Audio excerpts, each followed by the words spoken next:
Soy Enrique Cabero Morán, soy profesor titular de Derecho del Trabajo y de la Seguridad Social de la Universidad de Salamanca y en la actualidad desempeño la presidencia del Consejo Económico y Social de Castilla y León, que es una institución propia de nuestra comunidad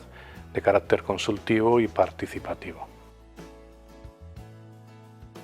Pues unos recuerdos entrañables. Yo estudié Derecho en esta universidad, en la Universidad de Salamanca. Siempre había querido ser profesor de la Universidad de Salamanca, en una materia jurídica. La que más me atrajo siempre fue el derecho del trabajo y además tuve la suerte de contar con un profesor excelente que acabaría siendo mi maestro, el profesor Carlos Palomeque, catedrático de Derecho del Trabajo y de la Seguridad Social, y obtuve una beca, era entonces, ahora son contratos, entonces era una beca de investigación del Ministerio de Educación y Ciencia en una convocatoria nacional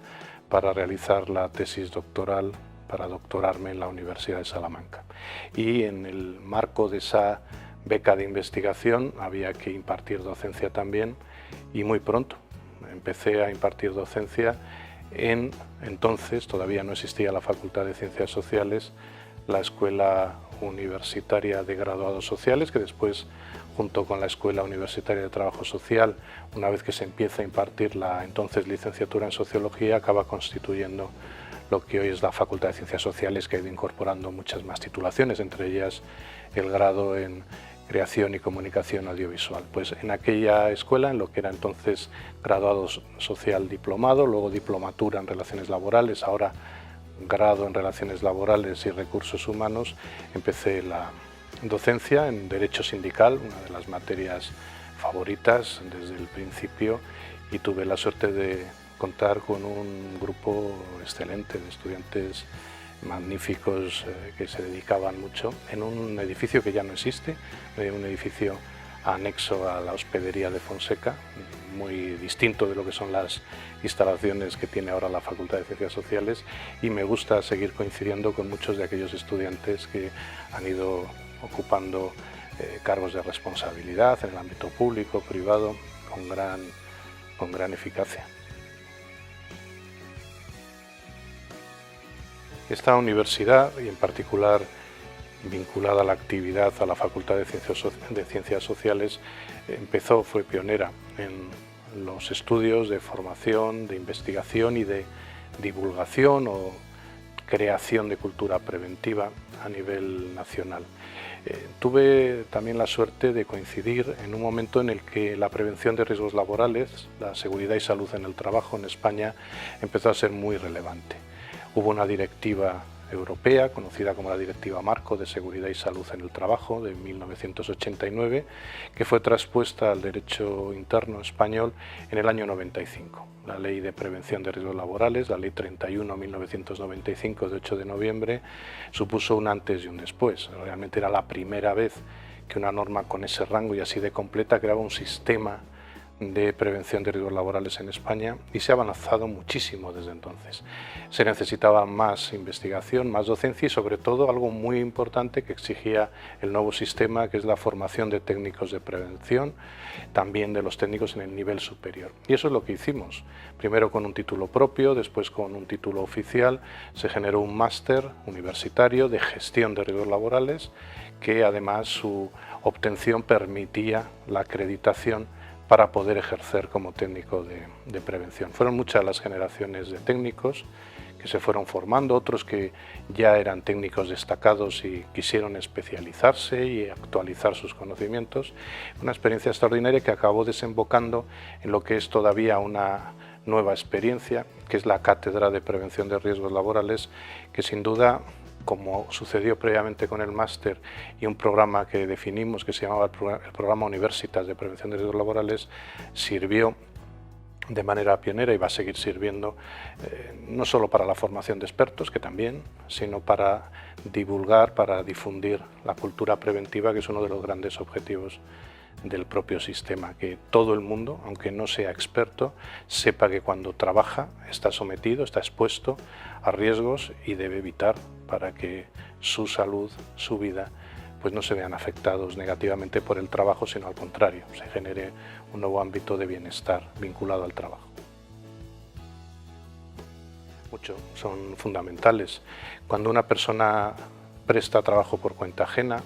o por cuenta propia también, después se incorporó al sistema de manera más plena el trabajo por cuenta propia o autónomo, que también hemos trabajado, tanto el profesor Julio Cordero como yo, que en aquel momento era el vicedirector del máster y luego director de la cátedra. Cuando se trabaja no se está negociando con la vida o con la salud, lo que se está es prestando un trabajo retribuido por cuenta ajena, en una relación funcionarial, incluso con el trabajo autónomo, con las singularidades que tiene, puesto que se trabaja para uno mismo. Y por tanto no se puede permitir que derechos que son fundamentales, los primeros para poder ejercer otros, como es el derecho fundamental a la vida o a la integridad física o psíquica, a la salud en general, se puedan ver afectados con ese intercambio de trabajo por salario, por un sueldo. Por tanto, se tiene que garantizar, y por eso se genera un deber de protección que es correlativo al derecho a la protección eficaz de la seguridad y la salud de los trabajadores.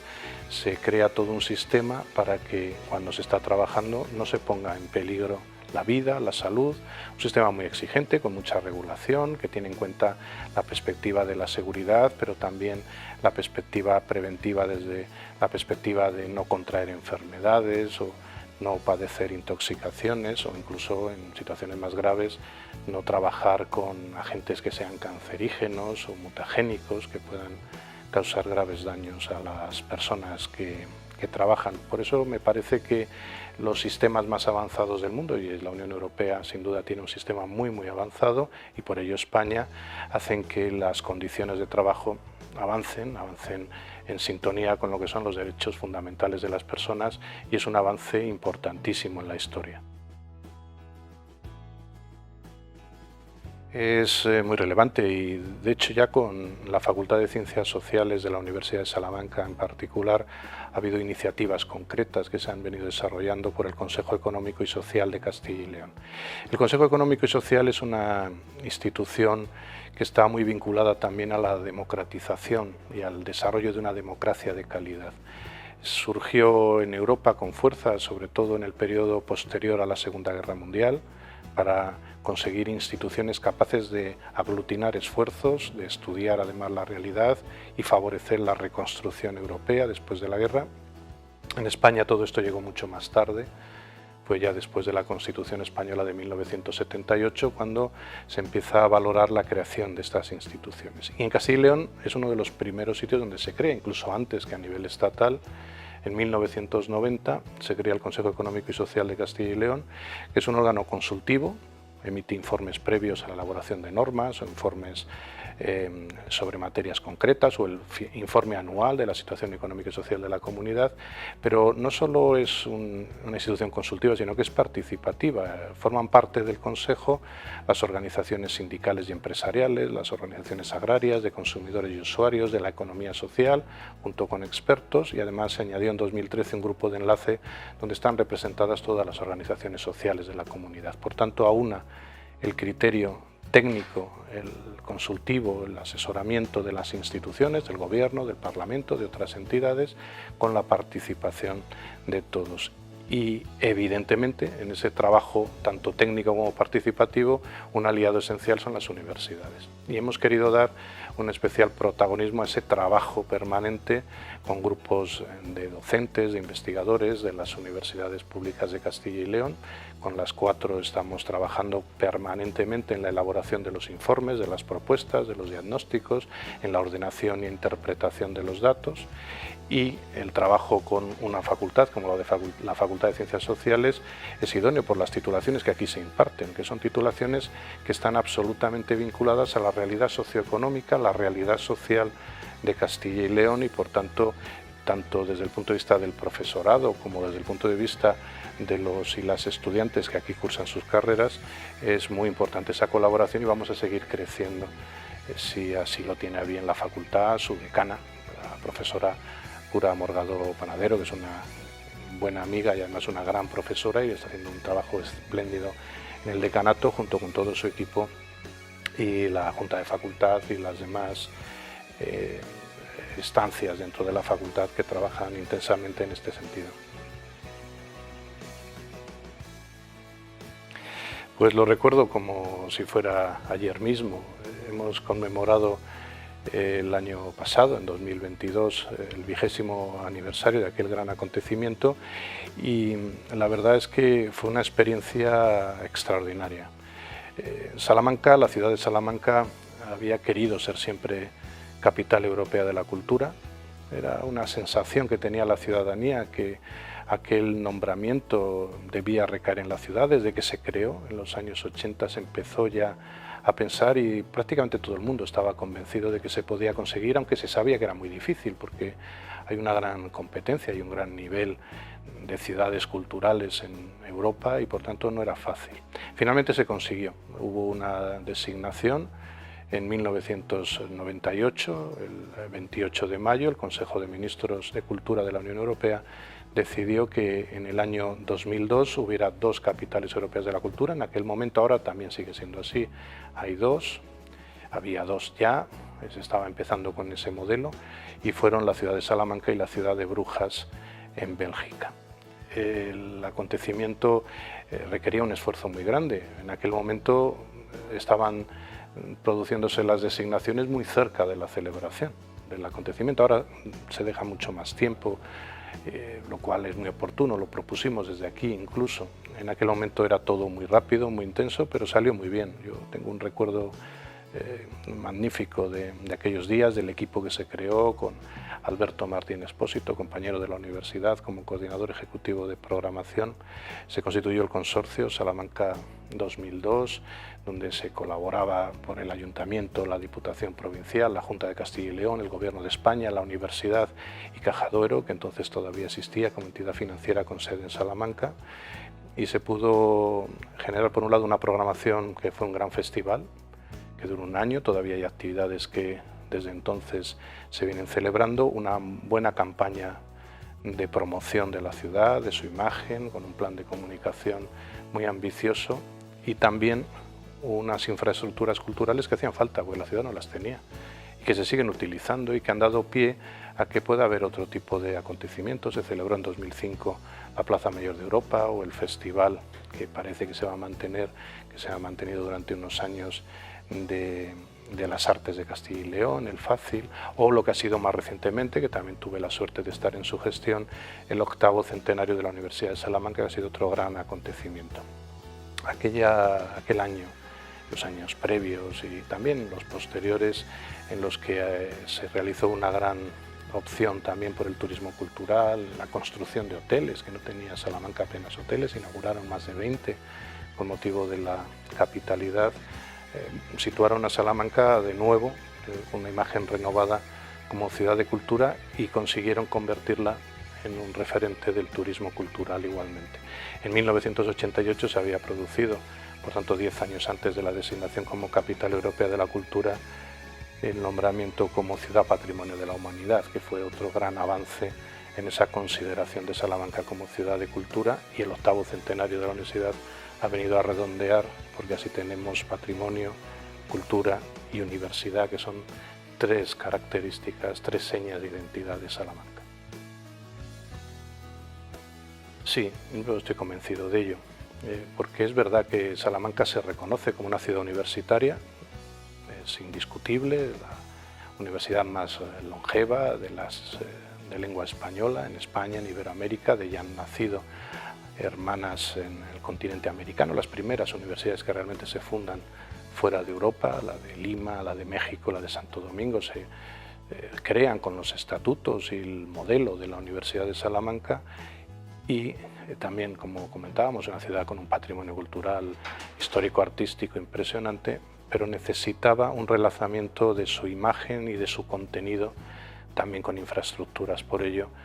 como ciudad de cultura, para actualizar todo ese discurso, toda esa proyección, y también intentar, que aquí tenemos que seguir trabajando mucho en esa línea, que se traduzca en nueva actividad empresarial, de empleo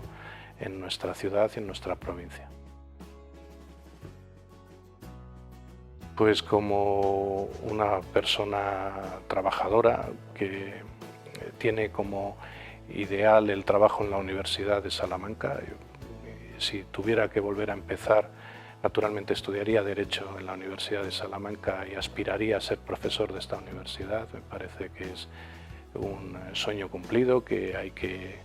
ir actualizando día a día, y como una persona que cree que la vocación de servicio público, de servicio a los demás, de empatizar con lo que necesitan las demás personas, la sociedad, también individualmente, es una de las principales actividades y de los principales objetivos o metas que puede tener un ser humano. Por tanto, esas serían las características esenciales de mi vida y de la forma de plantear mi dedicación personal y profesional. Yo nací en Salamanca en el año 66, 1966. Mi familia se ha considerado siempre de Salamanca, aunque mi padre se considera salmantino, aunque la guerra civil hizo que naciera en Murcia, pero con un año vino a Salamanca. Y mi madre, que es de Medina del Campo, pues vino a estudiar a Salamanca y ya se quedó aquí, ¿no? Mi hermana ya nació en Salamanca y mi entorno familiar, mi mujer, mis hijos son de aquí. Por tanto, mis orígenes están en Castilla y León, en todo caso, en distintas provincias, en León, en Valladolid, en Zamora, y en cualquier caso Salamanca es nuestro entorno, un entorno al que pues me gusta muchísimo estar en él y disfrutar tanto de la ciudad como de la provincia, y por supuesto de la comunidad también. He tenido la suerte por mis actividades previas y por la actual de viajar mucho por Castilla y León, que es algo que recomiendo, conocer bien la provincia de Salamanca, pero conocer también muy bien Castilla y León, porque es un territorio privilegiado, tiene un patrimonio histórico, artístico, natural, tiene unas personas que viven en la comunidad autónoma que es realmente un tesoro, y creo que debemos conocerlo mejor los castellanos y los leoneses para poder valorar en su justo término la suerte que tenemos de contar con esta comunidad. Todos ellos muy agradables, porque tuve una gran suerte, y es poder conocer a mis 4 abuelos, y no solo poderlos conocer, sino poder disfrutar de ellos hasta cierta edad ya en la que uno valora mucho más las cosas, y aprendí mucho de ellos, tanto de los abuelos paternos como maternos, poderlos disfrutar aquí en la ciudad de Salamanca, porque al final acabaron viviendo todos aquí. Recuerdo pues, de muy niño de poder ir con mis abuelos a jardines de la ciudad, unos que frecuenté mucho de pequeño porque vivían por allí mis abuelos paternos, y mis padres, y cuando nací yo vivían por allí también. Son esos jardines que continúan existiendo en el Paseo de Torres Villarruel, del doctor Torres Villarruel, y todos los recuerdos que acumulo de esa etapa inicial de la niñez y después son realmente muy bonitos. Es una de las etapas más bonitas de mi vida, seguro. Pues no sabría decirlo, porque desde muy pronto no sabría decir exactamente en qué momento. Siempre me atrajo mucho el reconocimiento y la tutela, la garantía, la promoción de los derechos de las personas. Yo creo que ahí está en el origen, ¿no? Al principio, como en la etapa de niño, pues no se conoce bien cómo funciona el mecanismo, el Estado. Yo nací además en un momento en el que en España había una dictadura. La Constitución tardaría unos años en lograrse y en conseguir recuperar una democracia avanzada en nuestro país. Por eso valoro mucho la democracia. Yo creo que la democracia tenemos que valorarla muchísimo todos y todas, y hacer lo posible para que siga creciendo en calidad, nunca para retroceder, sino para avanzar y hacerla más completa y mejor cada día. Y esa voluntad de poder generar un mundo mejor, donde las personas pudieran naturalmente tener garantizada su dignidad y los derechos que nacen de la misma, la igualdad y la libertad, que son 2 valores básicos, y una perspectiva global solidaria. Creo que eso es lo que fue generando en mí pues las ganas de poder estudiar esta carrera, de manera intuitiva muy al principio, ¿no? Y luego ya pues según va teniendo uno más edad, va viendo cuáles son las características. Y de hacerlo además desde la dimensión de la universidad. Parece que la universidad ha aportado siempre y aporta mucho en el ámbito jurídico y puede seguir aportando y debe seguir aportando aún más. La construcción del ordenamiento jurídico, una construcción avanzada, democrática, con reconocimiento expreso de derechos, con la búsqueda de la igualdad y la libertad reales y efectivas, como dice el artículo 9.2 de la Constitución, es una gran tarea, y desde la docencia y la investigación jurídicas se puede hacer mucho para buscar un modelo que es el que tenemos, el del Estado Social y Democrático de Derecho, que siga avanzando y que cada vez sea mejor para todos y todas. Pues son muy buenos también. La Facultad de Derecho de la Universidad de Salamanca estaba entonces en otro lugar, aún no se había construido este campus en el que nos encontramos ahora. Estudié, por tanto, en el corazón del casco histórico de la ciudad de Salamanca, donde está ahora la Facultad de Traducción y Documentación. Era el edificio donde se encontraban los departamentos, y lo que es ahora denominado el Aulario de San Isidro era el edificio de aulas de la Facultad de Derecho, que luego se quedó pequeño y ya hubo otras promociones inmediatamente posteriores a la mía que tuvieron que empezar la carrera en otros edificios hasta que ya se construyó el campus Miguel de Unamuno en el que nos encontramos. Por tanto, fui la última promoción que empezó la carrera allí. Recuerdo que hice los 5 cursos, eran 5 cursos de licenciatura, era un plan de estudios antiguo, era del año 53, si no recuerdo mal, sin optativa. Luego todo eso ha cambiado mucho, pero era un plan de estudios que tenía pocas opciones de elección porque se estudiaba conjuntamente todo el ordenamiento y cada uno luego se especializaba al margen de la existencia de optativas que no se podían elegir, sino que se realizaba realmente el itinerario, cada uno el que consideraba más oportuno, en un edificio en el que no habríamos cabido todos, éramos muchos en aquel momento los que estudiábamos Derecho, y en un ambiente excepcional, con personas que tenían gran interés por aprender, por hacer su carrera. Estuvimos en la misma aula, una aula muy grande que ahora son 2, se partió en 2, realizando los 5 cursos a los que me refería, y por tanto había un gran ambiente de compañerismo y en un momento que es irrepetible, que fue el momento de la democratización de la Universidad Española. La Constitución es de 1978, pero la gran reforma de la universidad se aprueba por la Ley Orgánica de Reforma Universitaria, la conocida como la LRU, en 1983. Yo empecé la carrera en el 84, por tanto coincidió en un momento en el que pudimos aprender mucho, debatir también abundantemente y construir una nueva universidad. Se redactaron unos nuevos estatutos, ya pude participar como miembro del claustro universitario en la preparación de los estatutos en el año 88 y tuve también la suerte de ser el primer representante de los estudiantes que se incorporaba al Consejo de Gobierno de la universidad a finales del año 86, lo que me permitió conocer con mucho detalle la universidad en general y la Universidad de Salamanca en particular. Y como es una institución a la que adoro, pues poderla conocer ya como estudiante y participar en ese proceso de democratización, de reforma, de modernización de la universidad, fue una satisfacción inmensa, y poder contribuir a la creación de las asociaciones de estudiantes, de las delegaciones de estudiantes, la verdad que los recuerdos son maravillosos. Pues tengo poco tiempo libre, es lo que tengo, ¿no? Bueno, pues a estar con mi familia, a la lectura y sobre todo pues a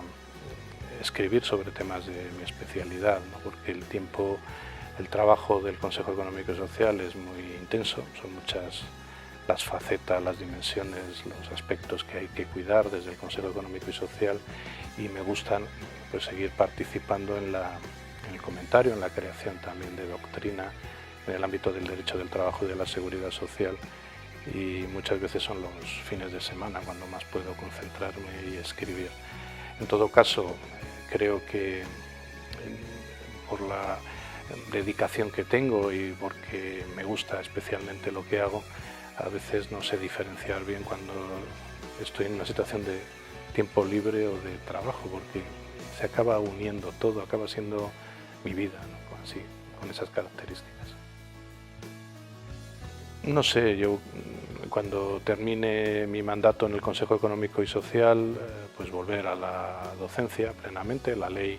declara incompatibles las dos actividades, por tanto es la primera vez en mi vida, desde que acabé la carrera, desde enero del año 90, en la que me incorporé ya al departamento, año en el que me incorporé al departamento como becario de investigación, como comentábamos antes,